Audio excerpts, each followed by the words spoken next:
আসসালামু আলাইকুম, Zakir sound and ইলেকট্রিকের পক্ষ থেকে আপনাদের সবাই স্বাগতম। আজকে একটা চার্জারের কাজ করতেছি। এই যে চার্জারটা কয়েক নতুন করে বাঁধা হলো, দেখতে পাচ্ছেন 48 ভোল্ট। এই যে 48 ভোল্ট ইজি বাইকের চার্জারটা বার্নিশ দেওয়া হয়েছে। এই 5টা লুপ, 1 2 3 4 5টা লুপ, এই দুটো ধরে 7টা।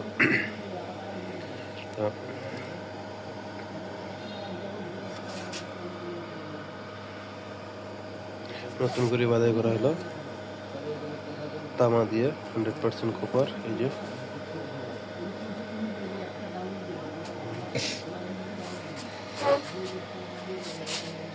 যে দেখতেছেন, এটা এখন আমরা রেগুলেটরটা লাগাবো, রেগুলেটর ফিটিং করবো। এই যে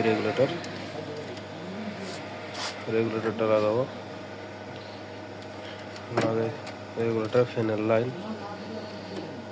লাইটের সার্কিট সবগুলো ফিটিং করবো, করার পরে চেক করবো। ধন্যবাদ সবাইকে। ফেসবুক পেজটা ফলো করে দিবেন আর ইউটিউব চ্যানেলটা সাবস্ক্রাইব করে রাখবেন। আল্লাহ হাফিজ।